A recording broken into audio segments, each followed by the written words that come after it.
is 4:30. We're going to call the August 26, 2025 meeting of the Mill Creek Township Board of Supervisors to order. Would you please rise for the pledge? I pledge allegiance to the flag of the United States of America and to the republic for which it stands, one nation, under God, indivisible, with liberty and justice for all.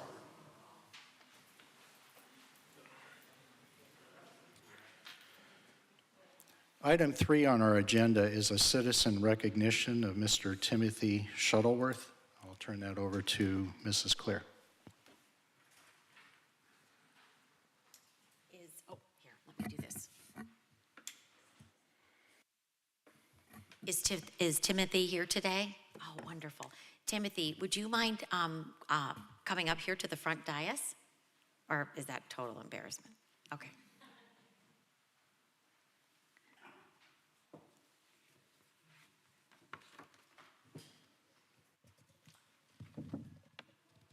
This takes a minute. Come on. Okay. This one isn't coming on. So Timothy, we are going to be issuing you a commendation today. And the township really wants to recognize you and your bravery. And the incident that took place on July 18th, when you selflessly gave of yourself to save the life of someone. You were told that someone was drowning in the lake, and without hesitation, you deployed your jet ski from Kelso Beach, and you pulled him from the Lake Erie waters and transported him on the back of your jet ski. There is no doubt that these swift actions enabled this man to be saved from a nearly drowning situation. So I am going to read this commendation into the record, and we would all like to congratulate you on what you have done. I will read this from the beginning. Whereas on July 18th, 2025, Timothy Shuttleworth demonstrated selflessness and heroism when he took action in a life-threatening situation. And whereas Mr. Shuttleworth was told there was someone in the lake who was drowning, and whereas Mr. Shuttleworth selflessly and without hesitation deployed his jet ski from Kelso Beach, and whereas Mr. Shuttleworth located the man, pulled him from the lake waters, and transported him to the shore on the back of his jet ski where medical aid was administered by Mill Creek Paramedic Service. And whereas there is no doubt that the swift actions of Tim Shuttleworth enabled the man to be saved from his near-drowning situation, and whereas the willingness of Mr. Shuttleworth to jump into action to help a fellow individual underscores how each person plays an integral part of a successful community. Now, therefore, we, the supervisors of Mill Creek Township, proclaim, on behalf of the Township of Mill Creek, our sincere appreciation as we honor and recognize you for this life-saving action. Timothy Shuttleworth, in witness thereof, we have unto set the seal of the Township of Mill Creek, Erie, Pennsylvania, to be affixed on this 26th day of August, 2025. Congratulations for the commendation, but thank you.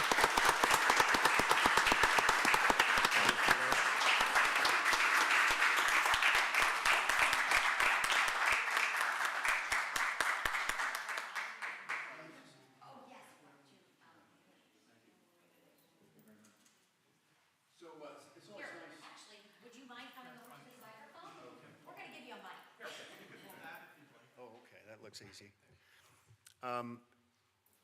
It's nice to be recognized, but I think it's odd when the police called me to recognize me for doing one thing in my 67 years, to be recognized, when the police and the fire department and the first responders do it every day. So I think that really we shouldn't lose track about what they do for our society every day of the week. And also, it throws a wet blanket on the party, but there was 2 in the lake, and we were unable to find the one girl. So Maggie Gallagher was her name. She perished. So let's not forget her. Thank you. Thank you again for your bravery. We are proud to have you as a citizen of Mill Creek Township. You want a picture? Yes.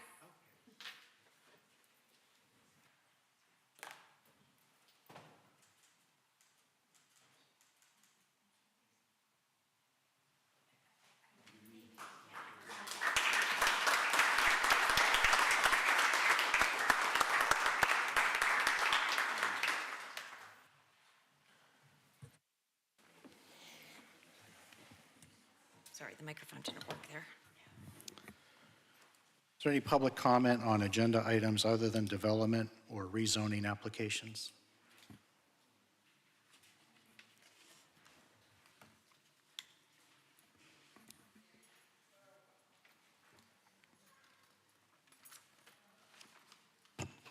My name's Candy Horn. I just have a question on the feasibility study for the firehouse. Is that going to be a local company, or are we getting Ballard and Associates from Boulder, Colorado? That particular item will be tabled until the next meeting. You tabled it the last meeting. We did. We're not ready to It's on present the it. list here, isn't it? It is, yes. Okay, that Yep. was all I had. Never mind. Move on to item 5 in the agenda is approval of the minutes from the August 12th meeting. Is there a motion to approve the minutes? I'll make a motion to approve the minutes. I'll second. It's been moved and seconded. Mrs. Clear? Yes. Mr. Bach? Yes. And I vote yes. Item 6 is approval of the bills. Is there a motion to approve the bills? I'll make a motion to approve the bills.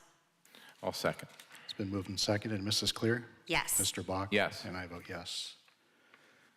Moving on to item 7 is a public hearing on subdivision and land development plans. The first one will be the Erie Shores property. I'll turn that over to Mr. Waldinger.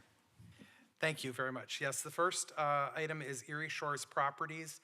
It is a minor subdivision plan to show the creation of a 0.89 acre lot titled 1A and the creation of a 1.47 acre lot titled 1B from the property at 2200 Colonial Avenue along the west line of Colonial Avenue, north of West 26th Street in tracts 309 and the West Gore tract.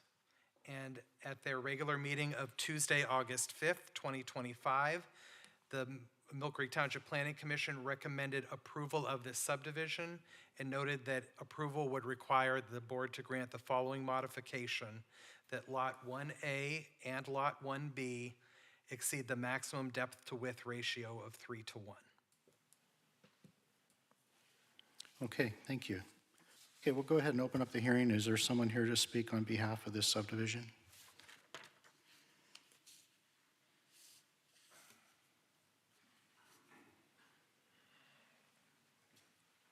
If you could just state your name for the record. My name is Jacob Slosher from David Laird Associates. Okay. I don't have any updates since the, previous meeting.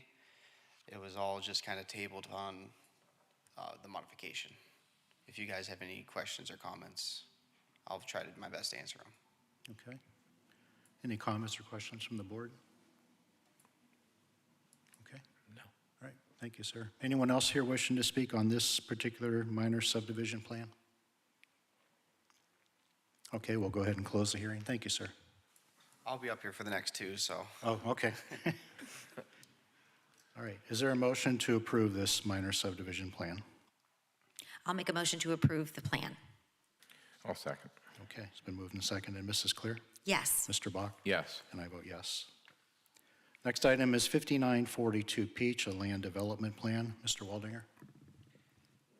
Thank you. This is a land development plan to show construction of a 7,225 square foot addition with associated stormwater management facilities and parking at 5942 Peach Street, located at the southwest intersection of Peach Street and Interchange Road in tract 347.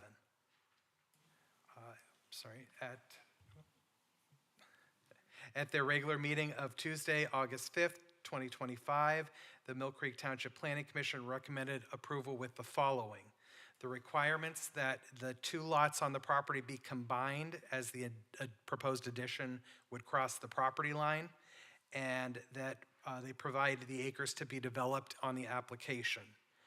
On the drawing, there were requirements to correct some Mill Creek Township index numbers, provide the square footage, and a couple other of drawing requirements as far as sidewalks being placed on the plan, hydrants being shown on the plan, and identity of adjacent property owners. They They do recommend a condition be placed on the plan that access onto Spires Drive be restricted to right turn exit only. They were concerned about cars coming out of the parking lot and wanting to turn left and go south into the neighborhood, and they would like those cars to be directed north to go onto Interchange Road. And then lastly, they had a request to be put before the Board of Supervisors, recommendation that the township should install signs that say no trucks beyond this point on Spires Drive after the driveway into this development to prevent trucks from going south into the neighborhood. Okay, thank you. Okay, any comments or questions from the board at this point? Dan, Mr. I have Buck? some questions for Matt. This is the same property of the proposed Popeyes, Yes, Popeyes. correct? Correct, yeah, it would be attached, though, an extension of the plaza that's there that houses now Mattress Firm, and I think there's a couple other businesses. This would be a couple tenant spaces to Right. the south. But it's the same vacant property that Popeyes wanted to build on. And was that not denied by the planning commissioner? Where did that go? I cannot recall if that came formally before the board. I know at least one point a sketch plan had been presented. I do not know if it got all the way to a full land development plan. There was a lot of concern about the traffic being generated by a drive-through restaurant and the ways people could access and exit that property. Right, that was my next question. What makes this different? Obviously, it's not a restaurant, but what could it be? Yeah, it could be retail shops or professional offices along there, anything that fits. There is the possibility that it could be a sit-down restaurant, could fit in that zoning classification, not a drive-through. They are not proposing any additional parking spaces, I don't believe, than what is shown or what is currently on the site. So it is much lower volume potentially than what a fast food restaurant would be. Okay. And have you received any concerns from the residents regarding this? Or, No, nobody appeared at the planning commission. I don't have knowledge of anybody calling in to comment on this. I do want to correct my previous statement, though. They are proposing 7 new parking spaces, including 1 handicap space in front of the extension of the building. okay. And then what I see, it says here, the township install a no truck sign. Could we require that the entity doing this pays for that sign? You mean, could, you could make the request, yes. And that was more, I think again, they were concerned about general traffic traveling up Spires rather than traveling back to Interchange Road. But certainly you could make that request. Okay. Have either of you received any No. concerns on it? I haven't either. Okay. Thank you, Matt. Appreciate it. Okay. We'll go ahead and open up the hearing. Go ahead, sir. Again, Jake Slosher from David Laird Associates. From my knowledge, I believe the owner wants to make it 3 separate pieces, 3 separate office spaces. I believe they've just put in like an eyeglass. I think it's called Stanton Optical. They just put that in the existing office space. And it will be a building addition, but I am aware of the Popeyes as well, but I believe, from my understanding, you guys would know better than me, the main hurdle was that it being a drive-through in the volume. But I've addressed most comments that the planning commission had, putting the sign with the turn right only on Spires Drive. If you guys have any questions or comments, I'll do my best to try and answer them. Okay. Just real quick, so the requirements and the drawing requirements, you've already corrected and made changes to those? I have, yes. I just haven't finalized it in case you guys had any more questions or comments, yes. So you haven't submitted it to the township yet? I've submitted the land development plan back to Matt Puzz, but he mentioned not sending a final copy until we get through this, and if you guys have any additional comments. But he is aware of most of the changes, yes. Matt, from your perspective of all the changes been done then on the documents you received? Yes, all the drawing recommendations that the board had and conditions have been cured. And again, just waiting to send final sets in case the board placed any additional changes. Yeah, my only comment is I would like to see the, who's the developer on this? His name is Amir Siddiqui. It's Mahar Afraz LLC.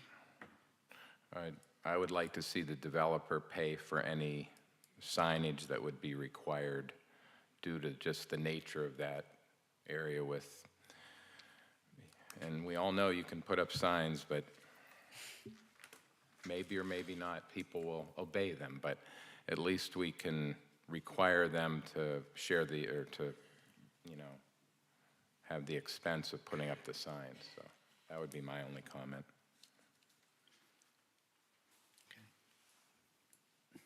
Any other additional comments from the board? All right. Is there anyone else here wishing to speak on this land development plan? Okay, we'll close the hearing. Is there a motion to approve this land development plan? I'll make a motion to approve the plan. Actually, I don't know if I'm allowed to ask a question yet, or should I ask it before?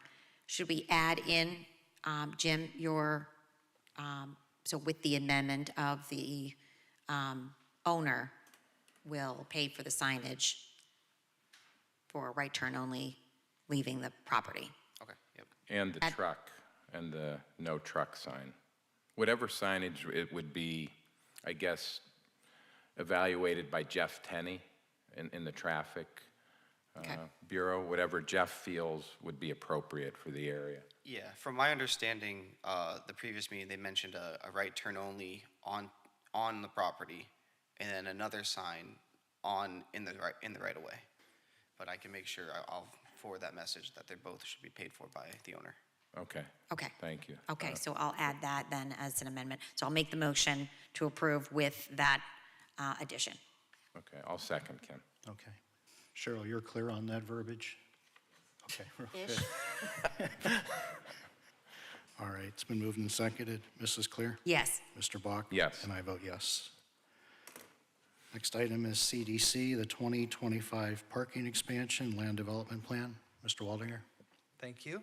This is a land development plan to show construction of a 7,700 square foot parking addition with associated stormwater management facilities at 3814 Asbury Road, located at the southwest intersection of Asbury Road and West 38th Street in Tract 313. And at their regular meeting of Tuesday, August 5th, 2025, the Mill Creek Township Planning Commission recommended approval with the following. Drawing requirements to provide the square footage of the existing building, to provide sidewalks that are required on the plan, to provide dimension to the nearest hundredths of a foot and bearings to the nearest 1/2 minute for all property lines.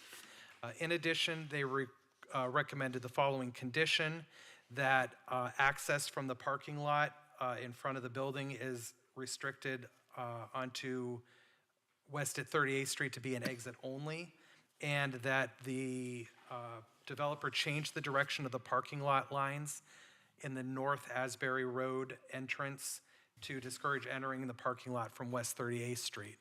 And I would like to report, I know that I've shared these pictures with the board, but yesterday we received pictures from the developer, and they have made the conversion to the existing parking area. There should be a set of pictures up there on the dais if anybody wants to reference. But they did restripe the parking lot so that the lanes are facing to the northbound. Entrance now is only on Asbury Road.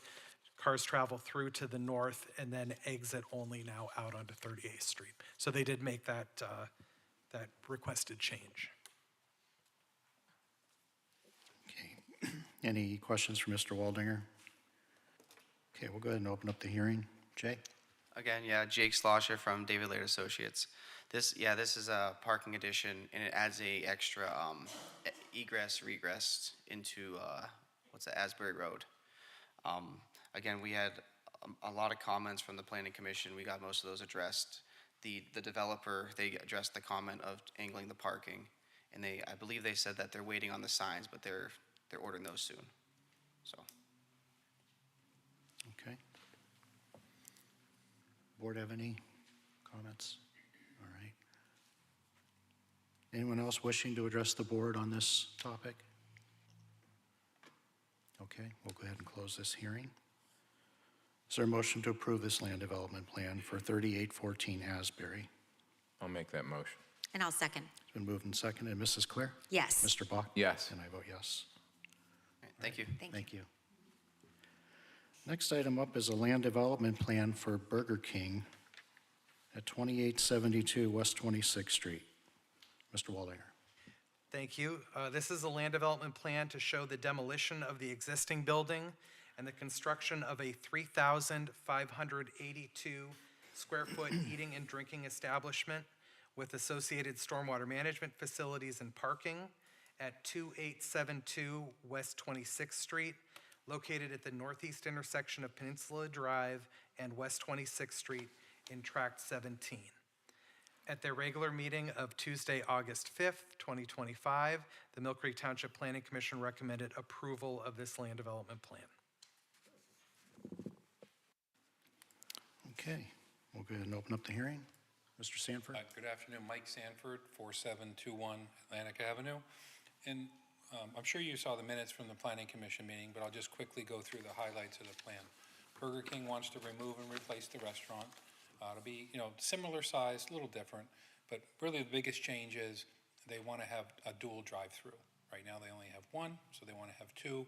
It increase queue length, get more cars in the drive-through and get them further away from 26th Street. There'll also be a bypass lane, so you can get around the building as well.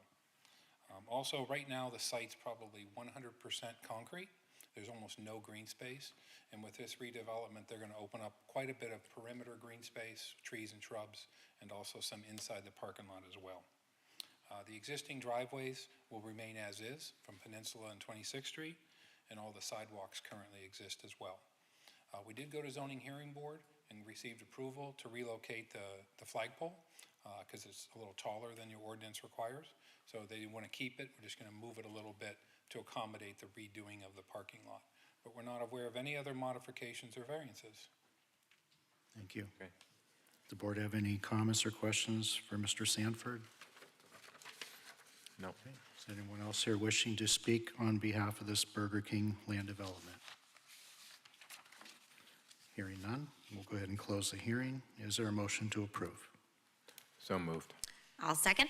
It's moved and seconded. Mrs. Clear? Yes. Mr. Bach? Yes. And I vote yes.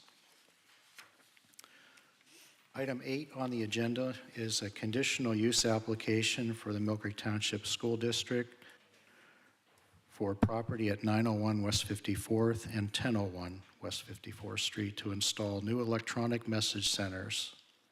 Mr. Waldinger, or Mr. Shaw, who's going to lead Yeah, off? just real quick, because we don't have these conditional use hearings very often.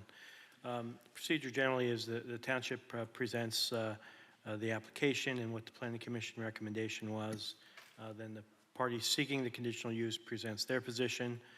Then any member of the public may comment on it. And at the end, you would close the hearing and vote. In terms of the standards, an applicant is entitled to a conditional use as a matter of right unless it is determined that the use does not satisfy the specific objective criteria in the zoning ordinance for that conditional use. The applicant bears the burden of establishing that they satisfy the criteria. The board is the fact finder with the responsibility for making credibility determinations and weighing the evidence. If the board is persuaded the application complies with the ordinance, a presumption arises that the proposed use is consistent with the general welfare of the community. The burden would then shift to anyone opposing it to prove that there's a high degree of probability that the proposed use would adversely affect the welfare of the community. They need to show specific evidence of that. Speculation is not sufficient. In this case, they're looking for a conditional use relating to an electronic message center. And then I will turn it over to Mr. Waldinger to give the details of what's required for that. In terms of, sure, real quick, electric message center, there are a number of requirements that they need to comply with. The sign has to be equipped with an automatic dimmer device. It cannot have any animation or audio components. It has to stay static for a minimum of 8 seconds. The transition has to occur rapidly. The maximum area cannot exceed 32 square feet. Intensity and contrast of the light levels need to remain constant, cannot fluctuate. The intensity of the light during the daytime is 5,000 nits. The sign has to be shut off between the hours of 11 p.m. and 6 a.m. Each day, and shall use an automatic day-night dimming software to reduce the illumination intensity to 500 nits or less from dusk until the 11 p.m. If the sign malfunctions, it needs to be turned off until it is repaired or properly operated, and it shall not cause a glare. Did I get them Thank all, you. Matt? Yes, I appreciate that. At the regular meeting of Tuesday, August 5th, 2025, the Mill Creek Township Planning Commission did recommend approval of this conditional use. At that hearing, the manufacturer for the sign was present and did read the conditions that Mr. Shaw just read into the record and stated that these signs would meet all of those conditions. Okay, thank you. We'll go ahead and open up the hearing. Anyone here on behalf of the school district?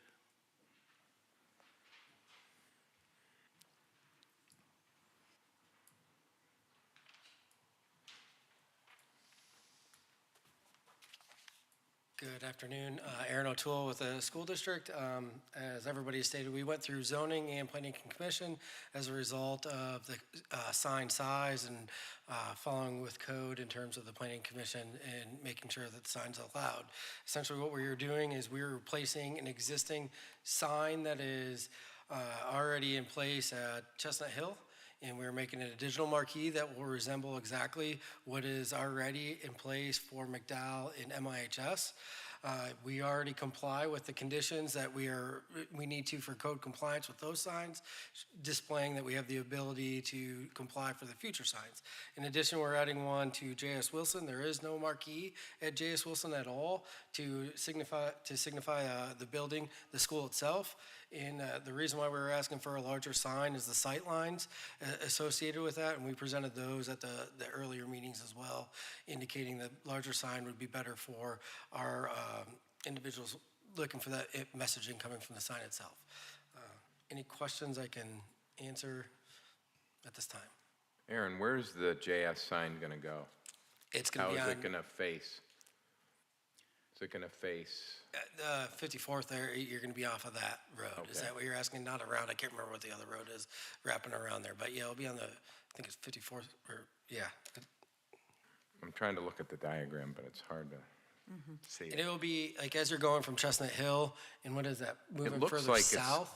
it looks like it's kind of next to the boulevard, a little bit. Yeah, Is that what you're on showing? the east side of the boulevard? Yeah. Yeah. Is that what you're showing, Matt? Yes, But yeah, back from the road. Yeah, the sign, the two faces of the sign will face west and east, and then you would drive by it and, look at it from Yep. either direction. It doesn't face the road. Okay, yeah, gotcha. Thank you. Appreciate it. Thank you. Thank you. Anyone else here wishing to address the board regarding these signs? Okay, hearing none, we'll close the hearing. Is there a motion to approve? I'll make a motion to approve. Second. All right, it's been moved and seconded. Mrs. Clear? Yes. Mr. Bach? Yes. And I vote yes. Mr. Chairman? Yes, I ma'am. would just like to give a shout out to J.S. Wilson. That's my old home. 14 years teaching there. Go Rams. Go Rams. I mean Trojans. Loved every minute of my time at J.S. Wilson and my family there. And I had Jim's son there back in the day. So I'm you'll glad to never- get a sign. They were signless for so Kind of long. unforgettable, isn't he, Kim? Yes, I know. He was wonderful. I loved Tycho. Okay, item 9 is on the agenda as a withdrawal of petition requesting a change of zoning classification. Mr. Waldinger. Yes, thank you. In April, a petition was submitted by Garrett Furman to rezone property on New Perry Highway.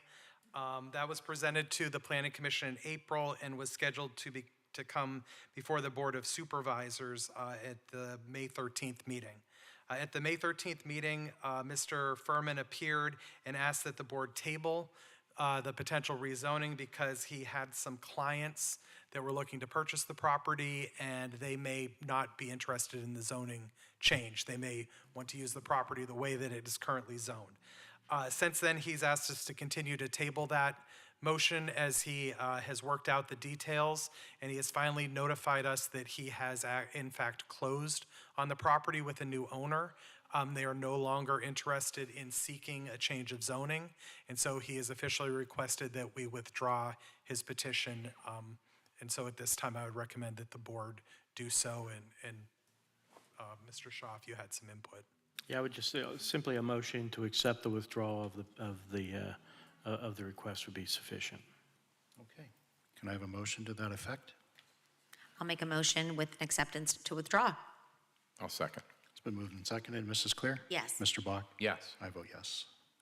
Moving on to bids and quotations. The first item is a firehouse feasibility study. I understand that that is not ready, and I'll accept a motion to table that until a future meeting. I'll make a motion to table. I'll second. Been moved and seconded. Mrs. Clear? Yes. Mr. Bach? Yes. I vote yes. Next item up is a laptop computer for the CRS department. Ms. Stutzman? Good evening, thank you. Due to ongoing technical difficulties with the CRS laptop, we are unable to run heavy media applications and editing software at their full capacity. These issues have affected the ability of the communication coordinator to efficiently complete projects that require high processing power and sustained performance. Given that the coordinator role involves frequent use of advanced media editing tools, a more powerful and reliable laptop is necessary to ensure we can continue to meet deadlines and maintain high-quality output. I recommend the purchase of a refurbished Apple MacBook Pro 2024 16-inch from Newegg for $1,939.99. This model features the Apple M4 Pro chip with a 14-core CPU, 20-core GPU, 24 gigabyte of RAM, and 512 gigabytes of storage in space black, and this is in excellent grade A condition. For sustained workflows, running multiple applications, or handling long media exports, the 16-inch Pro delivers the performance and GPU capacity needed for intensive video and visual workloads. The laptop will support long-term performance needs and media editing efficiency, reducing the need for frequent replacements. Its capabilities will allow the coordinator to run advanced editing tools at their full potential, improving workflow speed, reliability, and overall project quality. Funding for this purchase would come from the contingency budget designated for our laptop replacements. Thank you. Any comments or questions from the board? I'll make a motion to approve. I will second. Moved and seconded. Mrs. Clear? Yes. Mr. Bach? Yes. And I vote yes. Next item up is a DISC personality test and workshop. Ms. Stutzman? Thank you. The DISC Personality Workshop presented by High Performance includes a DISC assessment and an engaging 4-hour training designated to strengthen communication, improve collaboration, and build team trust by helping participants better understand their own behavioral styles across the township and how to work more effectively with others. Whether leading teams, working across departments, or serving the public, understanding your personality style fosters stronger relationships and more cohesive work environment. The workshop equips participants with the tools and insights they need to understand their own communication style, recognize and adapt to the styles of others, improve teamwork and reduce conflict, and enhance emotional intelligence and self-awareness. The cost is $155 per participant, and 27 participants across all departments would be involved for a total investment of $4,185. However, each department will take on the cost of the workshop out of their training line item respectively. Okay, thank you. Any comments or questions? Is there a motion to approve? I'll make a motion to approve. Okay, and I will second. Mrs. Clear? Yes. Mr. Bach? Yes. And I vote yes. Next items up are traffic cabinets and traffic cameras. Mr. Pudum, you mind handling both of those? Sure, thank you. The Traffic Department is requesting to purchase 4 new traffic control cabinets for the following locations: Westlake Road in Waldemere, West 38th in Sterretania, Caughey in Sterretania, and Westlake Road in Powell. Quotes were received from Pastmaster for the total cost of $109,784. Funds for these cabinets will come from the control cabinets line item of the Traffic Department's capital budget. I recommend approval of these purchases. And the second one, the Traffic Department is requesting to purchase 2 new traffic cameras for the intersections of Westlake Road in Waldemere and Westlake Road and Powell Avenue. Quotes were received from General Highway Products Incorporated for the total cost of $47,800. Funds for these cameras will come from the traffic cameras line item of the Traffic Department's capital budget. I also recommend approval of these purchases. Thank you. Any comments or questions from the board for Mr. Puda? I'll make a motion to approve. I'll second. All right, we have a motion and a second. Mrs. Clear? Yes. Mr. Bach? Yes. And I vote yes. Item 11 is new and amended ordinances under review. Attorney Shaw? Yes, just that we're continuing to work on the subdivision and land development ordinance as well as the fine and penalties update. Thank you. Item 12 is Resolution 2025 R33, a resolution pursuant to Resolution 2015 R20 in the Municipal Records Manual to approve the proposed disposition of certain township records. Attorney Shaw. Yes, before you is a resolution to approve the disposal of certain municipal records maintained by the police department that are reaching the end of their retention period under the Municipal Records Manual. The police department records to be disposed of include MVR BWC footage that includes test recordings from 6/27/25 through 7/10/25, traffic stops from 5/28/25 through 6/10/25, incident only and special circumstances reports from 8/25/23 through 9/7/23, and case report, arrest report, SRR unknown types from 8/25/05 through 9/7/05. My recommendation would be to approve the disposal of these records. Okay, is there a motion to approve? I'll make a motion.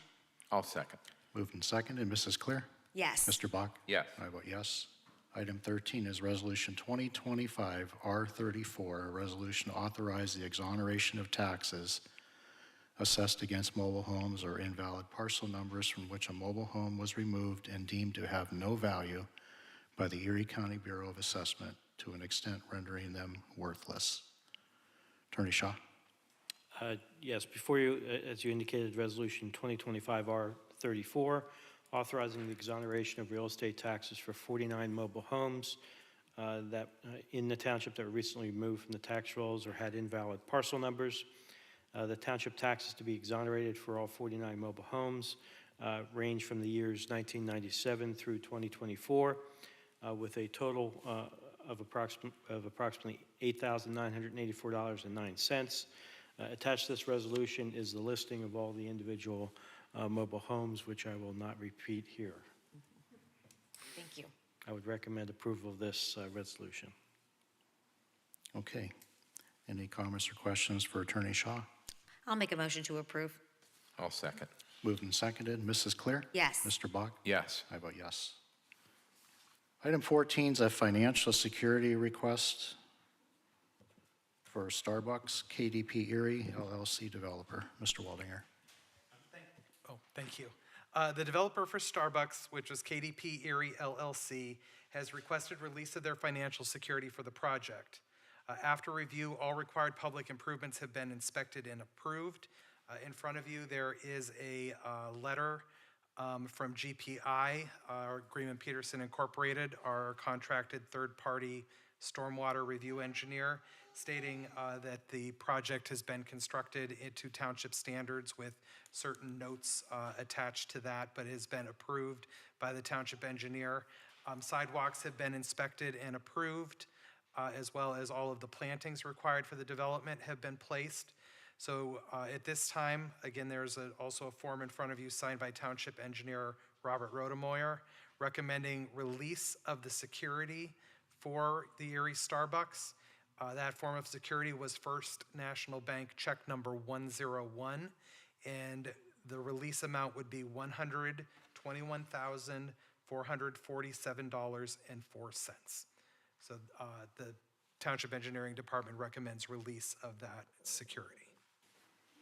Okay, thank you. Comments or questions from the board? Is there a motion to approve? I'll make a motion to approve. I'll second. Been moved and seconded. Mrs. Clear? Yes. Mr. Bach? Yes. I vote yes. Moving on to item 15 is communications, treasurer communications. I do not have anything today. Okay. We have a transfer request from code enforcement clerk to streets department clerk. Mr. Puda? Yes, the Public Works Department is requesting Melinda Fleming to become our new streets maintenance clerk. Melinda has been a, clerk with the code enforcement since 2023. She would be making a lateral transfer to the streets maintenance as a clerk for that department. There'd be no change in the salary, and her date of hire would be September 4th of 2025 here in a new position. And I will note that she's already started overlap training here this past week to get trained at that position, as well as we've agreed once they fill the new clerk position in code enforcement, she will also go back and help train them. So Okay. I request approval. Thank you. Is there a motion to approve? I'll make a motion. I'll second. Been moved and seconded. Mrs. Clear? Yes. Mr. Bach? Yes. I vote yes. Moving on to training requests. See, we have one for CRS, but that was already handled in our bids and quotes. Okay, moving on to planning and development. Mr. Waldinger. Yes, thank you.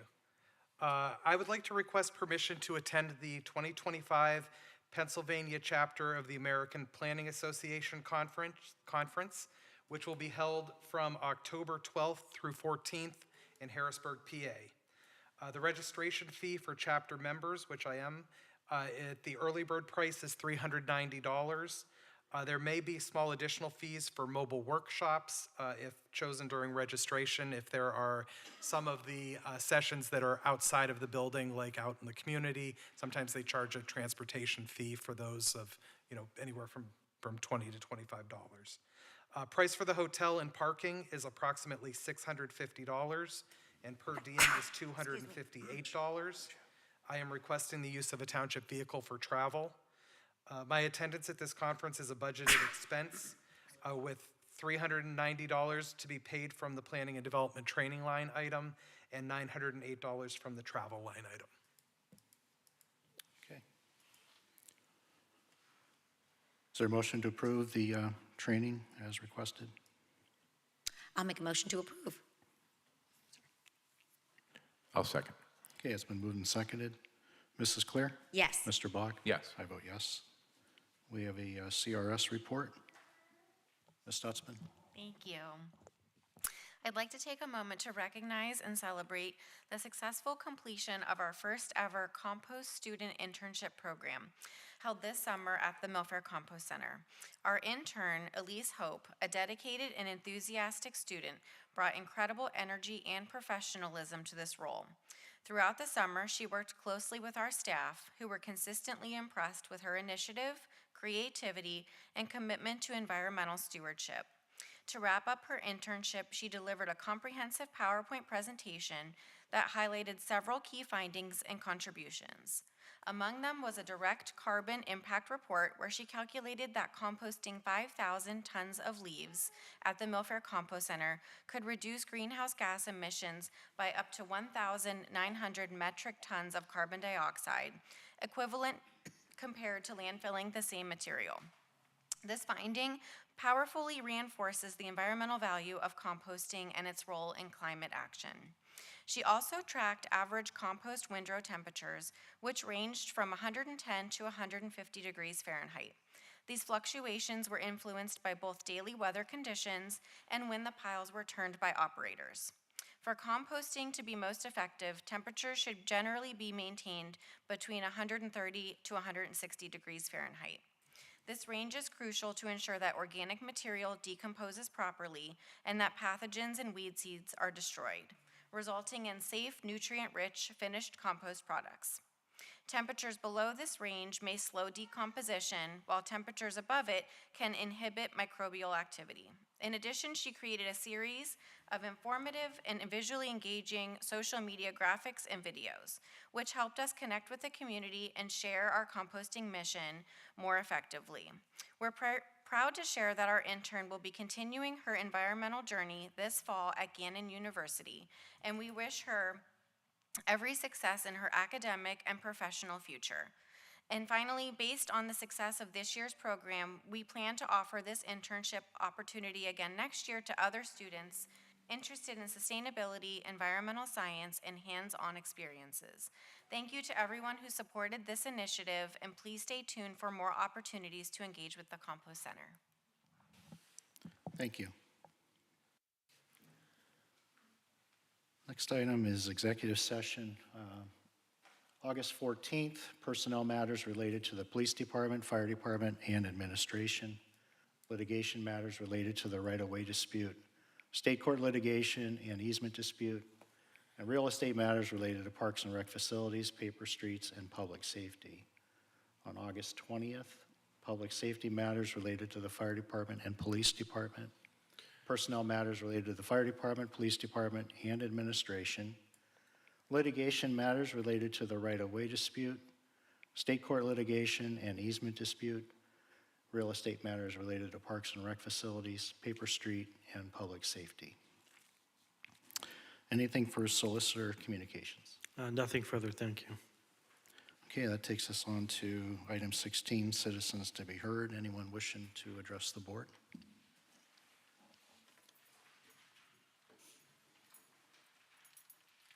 3 minutes.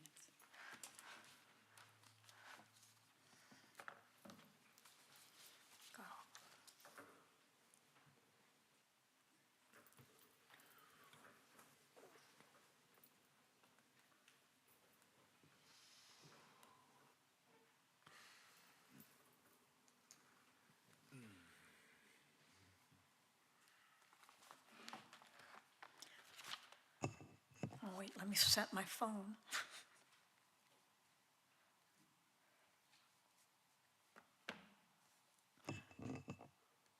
My name is Candy Horm, and I am a resident of Mill Creek Township. I wanted to go through some things that were addressed last night. It was a very exhausting meeting, mentally. Last week, Mr. Shaw, you mentioned 3 townships that had higher solicitor fees than Mill Creek. You mentioned Ben Salem, which was in the Government Study Commission's booklet, who did not, they did not respond to the CDEC. Is that the right words? They did not respond, okay? What you got, you said, was freedom of information. Ben Salem Township is a mayor-council form. Their population is 62,707. Their legal department has 2 solicitors and 2 labor attorneys, okay? They make anywhere from $680,000 to $893,000 up to 2024, okay? That was the only township that was a second class. The other 2 that you mentioned, Upper Darby is a first-class township. They have a mayor form of government with 11 council members, and their solicitor fees were from $535,000 to $925,000 up to 2024. Lower Marion is also a first class. Their solicitor fees were $568,000 to $774,000 up to 2024. So Lower Marion has 14 commissioners, 1 manager, and 1 solicitor. So you are not comparing apples to apples. What the Government Study Commission was trying to do was do the most populous second-class township. And what you made it look like was that they were incompetent, maybe. And I don't appreciate that because they spent a lot of time doing their study. I kind of find it odd that since their study came out, Now you're coming out about the solicitor's fees. Do you have any response? Sure. There is practically no difference between a first and second-class township. The only difference is the form of government. They operate in the same ultimate fashion as this township does. This township, frankly, could apply to be a first-class township because of its population density and size. So from my perspective, there is really no distinction between the two organizations, and it is a proper comparison to get some sense of what other municipalities are spending. And from my perspective, the form of government doesn't dictate what municipalities spend. What dictates what municipalities spend is, one is their level of risk that they want to take, and two is the nature of their community and the various factors that arise in the community. So I would disagree with you that I'm comparing apples and oranges. And in terms of when the information came out, I can truthfully tell you that the first time I saw any discussion of them attempting to use attorney's fees as a basis to change the form of government was when they submitted their reports a few weeks ago. So I'm not sure, how I was supposed to respond earlier. They did not ask me any questions about that in the hour that they interviewed me. They did not say, well, how does it compare to this entity or that entity or so forth. So I'm not quite sure at the end of the day how to respond to you. Okay, just because you disagree does not make your words truth, okay? We are going to disagree. However, they were focused on the second-class township, and that was the study that they did. They were focused on the narrative that they wanted to adopt. I would Yes. beg to differ with you on that. That's fine. We can disagree. You're not supposed to talk two at a time now, right? Isn't that what Toby said last night? Well, I'm not supposed to talk at all, so. Yeah, well, and I Yesterday, wanna- you didn't want me to speak at all. Well, you took over 3 minutes. You took over 20 minutes. it was a And it's hearing. 3 minutes at the meeting. Let's It was not a go hearing there. and not a public Let's not go there. public comment period. Okay. Well, I also wanted to ask you, I asked you at the March 25th meeting what you charge per billable hour. Did not get an answer. I asked you at the last meeting, you said you charged $200,000 a year flat rate.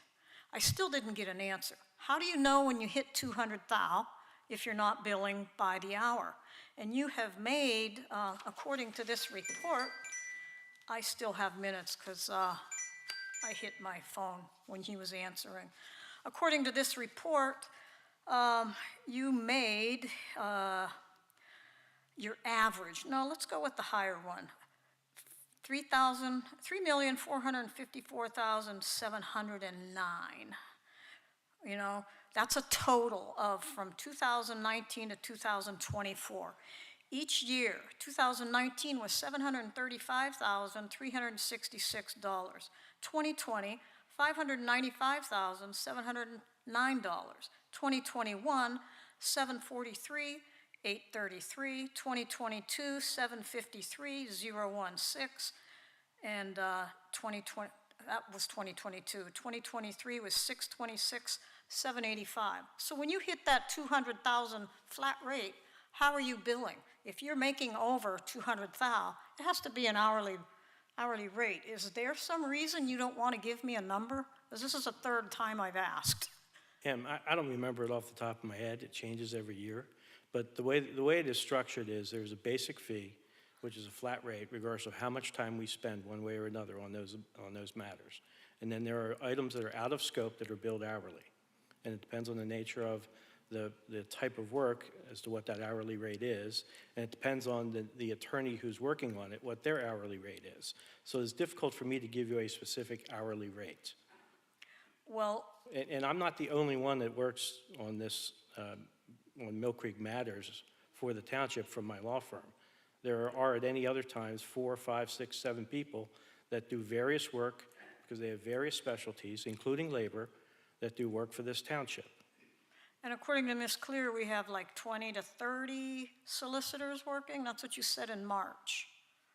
I don't think that's not my recollection. Well, No, March I said 25th. 20 or 30 different issues that are going You said on. 20 or 30 solicitors. That should have I did not say solicitors, issues. And then when I asked you, would it not be cheaper to have a solicitor who has bennies and is an employee, You said, and I quote, "That would be like having a cardiac surgeon do kidney surgery." And then I find out Evan Adair was a solicitor that was an employee that got benefits. So that, what you said to me does not make sense. No, I don't think he was an employee. He was hired by the township, and he was also hired by the school district. I was told that he had benefits. I can check that out, but anyways, I don't want to take up anybody else's time. I will bring up more, because I just pray that God blesses us all and that we just stay on the track to keep Mill Creek, a productive community, that we don't wear it down, okay? Thank you for your time. Anyone else wishing to address the board?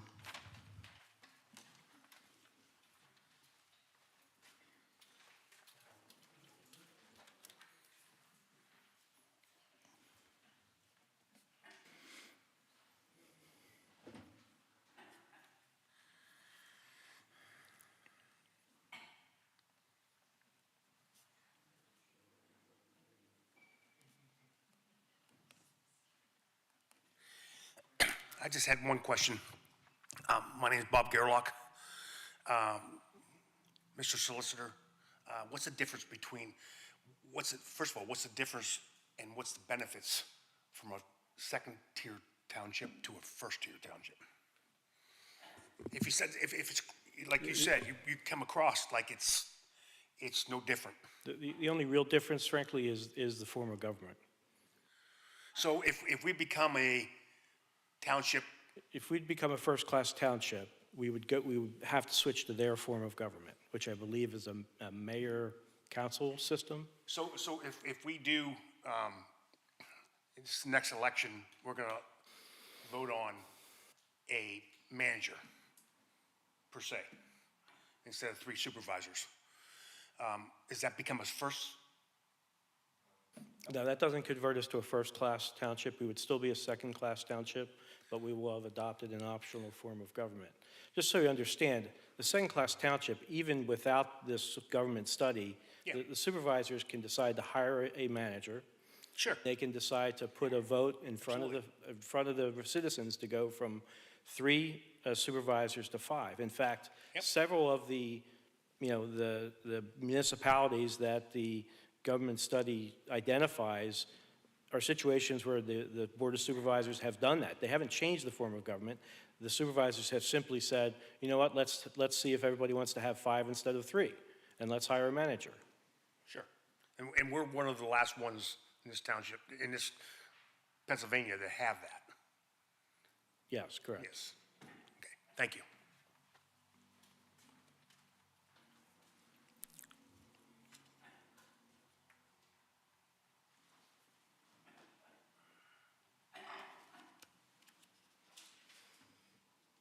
Hi, everyone. My name is Dean Baldwin. I'm a resident of Spring Hill Senior Living Community, and I'm here representing some residents at Spring Hill, not Spring Hill itself, and some of the folks from the Glen Eagles subdivision.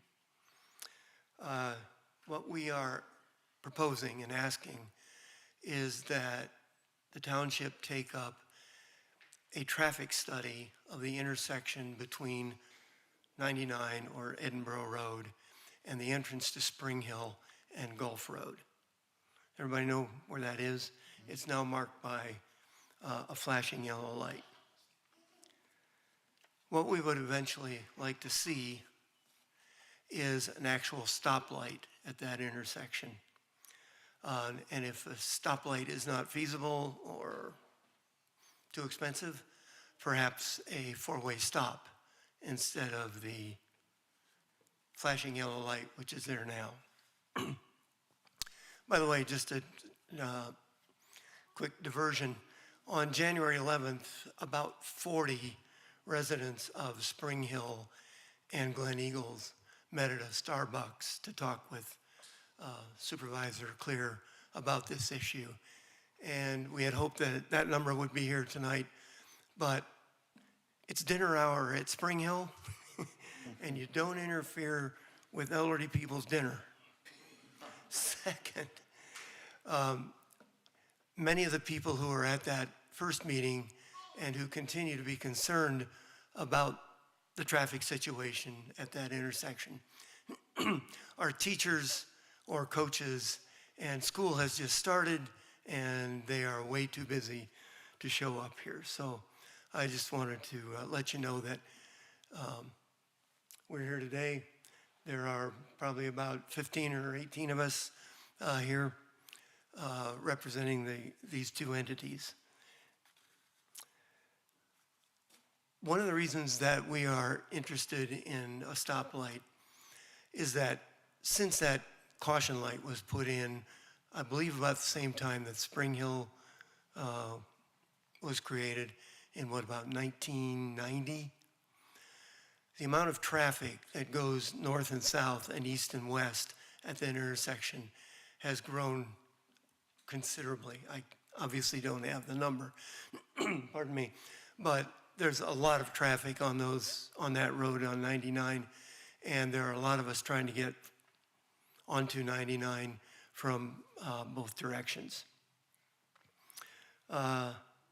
Second, to the south of that intersection, there is a small hill. It's not a big hill, but it's big enough that it's difficult on many occasions to see if somebody is heading north and coming up over that hill.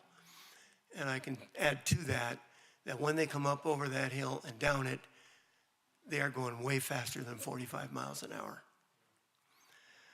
Second or third, there have been several accidents, including one about a week or 10 days ago, which was pretty serious. I didn't see it. I don't know whether anyone was hurt, but it's not the first time there have been accidents there. Fourth, the caution light it might as well not be there. It's just simply disregarded. Cars come barreling down or barreling up 99, and they pay no attention whatsoever to that flashing yellow light. In short, for those of us who live at that intersection, it is just an extremely dangerous one, especially if you are trying to turn left. If you're trying to turn left out of Spring Hill, you're looking up that hill. If you're trying to turn right out of Glen Eagles, you have to look up that hill. And I can tell you from experience that traffic can whiz down there in the time that you look one way and look the other. So what we're getting at, again, is a traffic study be done to assess the amount of traffic, the number of vehicles that go north and south and east and west, but also the speed at which the vehicles going on Edinburgh Road, north and south. Because if they paid some attention to that flashing yellow light, it might not be so bad. But as I said before, they pay no attention whatsoever. And we're looking at accidents waiting to happen, is what we believe. At this point, I would like to just make a personal note. I've had at least 2 close calls pulling out of Spring Hill, trying to go south as those cars come barreling down the hill. And one thing about that hill, car coming up over that hill can blend in with whatever's in the background there, the dark sky or the evening sky, and it's pretty easy not to see a vehicle coming over that hill. I would like to relinquish my time. Dan, is it, you want to talk? Yeah, Dan Connerow, who's a resident at Glen Eagles, wants to talk about a related but somewhat different issue. So, Thank you, sir. thank you. Thank you. Hello, my name is Dan Connerow. I actually live in the Golf Club Road Estates, which is right off of Golf Club Road, off 99. I just kind of want to piggyback off what Mr. Baldwin was speaking of, just in my general area, my side of the road. I mean, we have at least 50 plus kids that are under 18 years of age. You have kids that are just learning how to drive. You have kids that are just starting to leave the neighborhood on their bicycles. And yes, it just feels like we're just waiting for a death to occur at this intersection because it's so chaotic of it's a 45, but people are doing 60, 65 coming down. By the time you pull out, they're already behind you, and obviously there was just a bad accident just in the last couple weeks, but I am representing my side of the road. A lot of the people are teachers, coaches that asked me to come and speak for us, so we greatly support the initiative of getting a light there, whatever that means or whatever needs to happen for that. I'm also want to bring up the subject of within our neighborhood, specifically the Golf Club Road Estates, there's a couple intersections that people come very fast through, and we want to explore the idea of just a simple couple stop signs. Right off of 99 is Golf Club Road, and as you enter that, there just before you enter, or as you turn to enter into Golf Club Road Estates, it's Golf Club Road and then Estate Drive. Stop sign, it's just a single stop sign now to lead the subdivision, but the main road of Golf Club Road is just straight, and you get people that again come off from doing 45 plus, and then it's very fast, and people are walking their dogs again. Kids are just out on their bikes. So a stop sign at there, and then within the neighborhood, Estate Drive and Bison Court, there's just within a matter of probably 4 houses on either way of that intersection, there's 30 plus kids that are between the ages of 2 and about 12, and kids are always out playing, and so we would just love to see just a simple stop sign. I don't know what the cost is of something like that. It seems like it shouldn't be that much for a couple stop signs, but just something to help break up the traffic speed.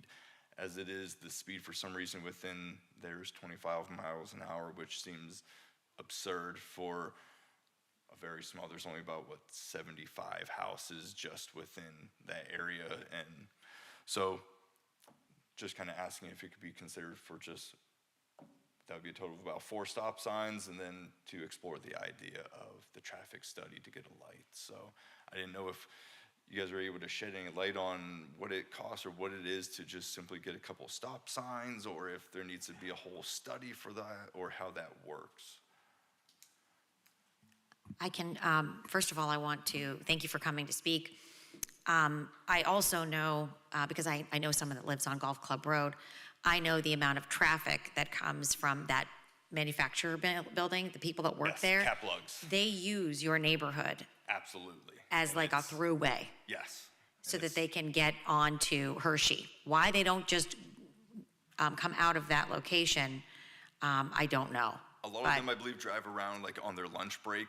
They just kind of. Oh, they do. That's right. They drive around And everywhere because smoke. you can't smoke That's on the right. property. Yeah. And so they drive around. And Yeah. So there's a lot of increased traffic because of that business. So I do know that as well. So we did talk to our township engineer about this, about the traffic light. Back when I spoke with the residents at Spring Hill and when we talked at Starbucks. But it is, the light itself would be approximately $500,000. And a study would need to be performed before that. And that's according to PennDOT. So we would have to follow the guidelines of PennDOT. And as far as the stop signs go, we can talk to the bureau chief for our traffic department, and to see what kind of studies need to be done, and we'll have our, it involves our, our traffic police as well. And they take a look they take a look at the area. Okay. So. Is there a way I can follow up on that to just kind of find out where at Yes. least the stop sign? It seems like that should be a simpler topic than obviously the light, but am I able to just follow up with you at some point with that? How about me? I'll give you my card and you can, and we'll email, we'll switch emails. Perfect. I appreciate it. Okay. Thank you. Thank you. What else was I gonna say about that? Oh, I'm also gonna talk to the, it seems that are having a problem in this area and the entire area with speeding. So I am going to talk to Captain Sebulak. He is in charge of all of our street police officers. So I will, maybe we can get some increased coverage of that and see what we can do. So, in the neighborhood and also on Edinburgh Road. Hi, my name is Mike Wisniewski, and I too live in Spring Hill. And I'd like to just supplement the very complete presentations of the prior two witnesses. There are two new developments that are coming into fruition on Route 99. One is on the northeast corner of 99, which has already received some type of foundation permit from someone. I don't know if it's in Summit or in Erie, but it's going to add significantly to the traffic count from what I can see is the proposed size of the development. Secondly, there is a new restaurant going into Copperleaf that's coming into fruition pretty soon, probably within the next 2 months. And the third part is that the land which borders Copperleaf to the south is ripe for development and has been mowed recently. And all of these new projects are going to add to the traffic count and to the speed of the traffic coming over the hill. And when you come up from Peach Street, a lot of people use that as an acceleration lane. So they're going about 60 miles an hour by the time they cross the front of Spring Hill and the Gulf Road subdivision. So I would appreciate it if you would take a real close look at this and work as closely as you can with PennDOT to get a traffic light installed there. I know that that's not an overnight project, but if you could do so, say, within the next year or so, you would be probably saving a few lives. Thanks very much. Thank you, sir. Sorry, I'm interrupting public comment, but Matt, are those new developments in Summit? Those are in Summit, yeah. Okay. Actually, the very back part of Spring Hill, some of those carriage homes are actually also built in Summit. So Okay. they're right about at the line. The back, just for anybody that's here that is interested, the backyards of the houses that are on the south side of Kimberly, Yeah. that is the line between Okay, Mill Creek and that's right. Summit. So anything further south than Okay. that. And I do believe that the development on the northeast corner that Mr. Wisniewski mentioned is going to be a convenience store. That's my understanding. Oh. So on the corner of Hershey and? Hershey And yeah, 99. Hershey and 99. Oh, okay. Summit okay. Township. In Summit, But okay. that is a convenience store, So yes. can we get Summit to pay for some of this? Multi-municipal grant, maybe?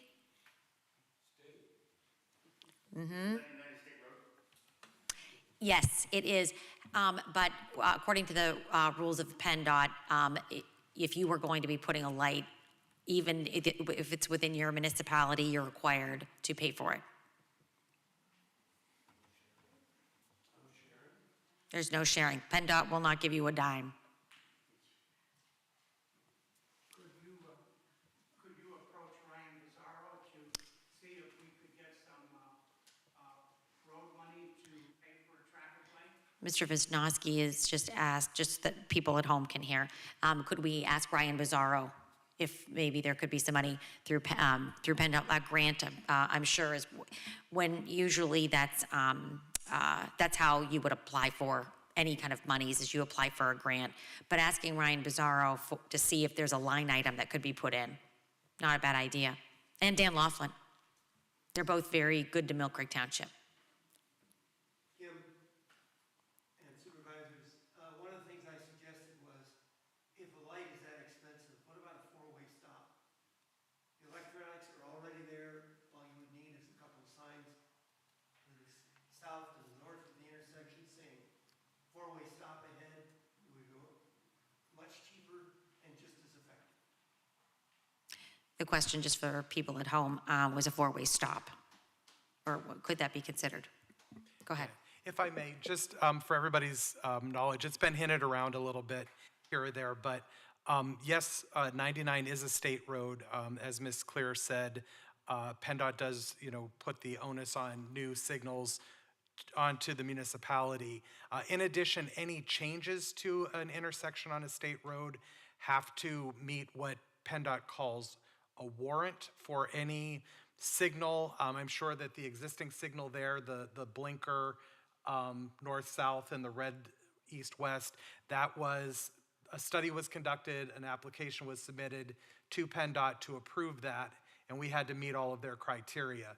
So you'd have to go through a similar process and meet whatever their guidelines are to make that a four-way stop. We can certainly explore that, but it's not like something we can just decide to do. We have to get it passed through PennDOT, and it has to meet all of their requirements. Okay. Anyone else wishing to address the board?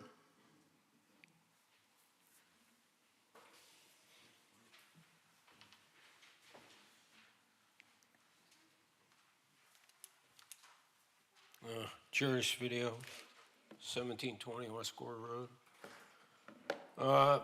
Last night I was at the meeting, so to address this legal type funds, correct me if I'm wrong, all your information, Mr. Shaw, came from Right to Know, correct? Correct. They came from the municipalities themselves. And last night, they would not accept an amended version to their final report because they based everything off of DCED reports, correct? Correct. So,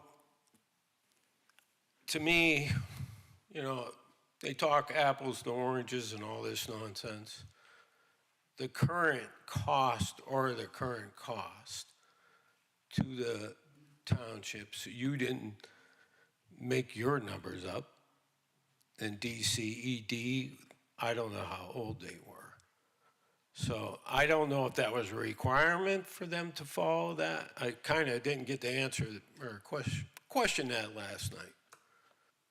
And as far as I'm concerned, the time spent, 3 minutes, first of all, it wasn't even said if you had 3 minutes or not at the beginning of the meeting.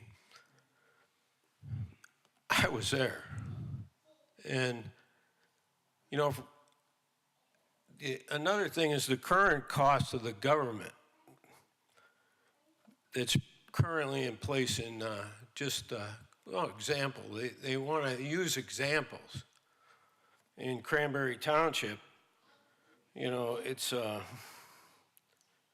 quite a bit more money than what we have right now. Township manager, 2025, 172,307. Assistant manager, 150. Assistant township manager, 134,363.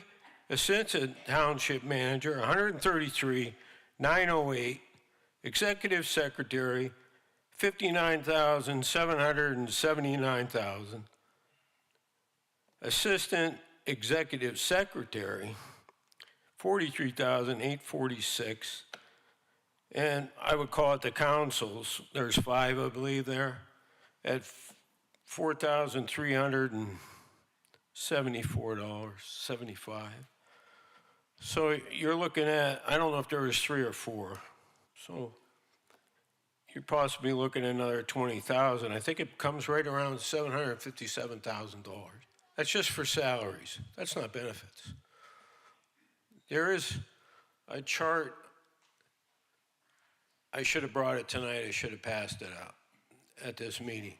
There's a lot to know about what's going on in this township. And I can come up, I picked on the commission. I asked very many questions. I asked for open records. And I got some, not everything I wanted. So I want people just to be aware that they should be able to look back on the meetings and see which direction it was going from the beginning to the end. I would ask you please to look at it. Please take your time. This township, people got up and talked about their kids won't come back to this township. Well, the kids won't come back. Why do the people that get up here and say their kids aren't going to come back here, why don't they just go where the kids are? So that's the kind of stuff I used to hear in the shop. You don't like the shop? Go somewhere else. So, this is a nice township.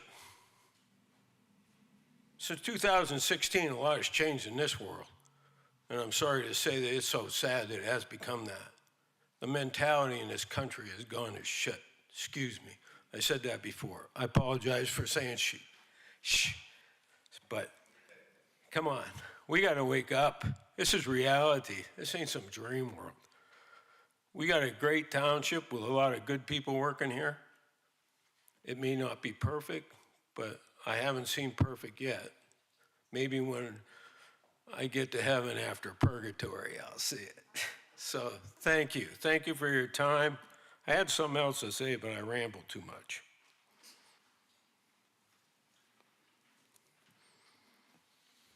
Anyone else wishing to address the board?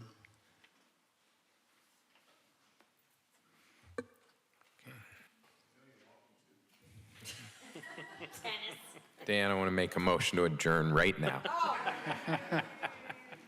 Is there a second? Dennis, are you sure? 3, 2, 1. Uh, Oh, okay, he's good. then Okay. I will second. He's good. Okay. I vote yes. Yes. Okay, our meeting's adjourned at 5:51.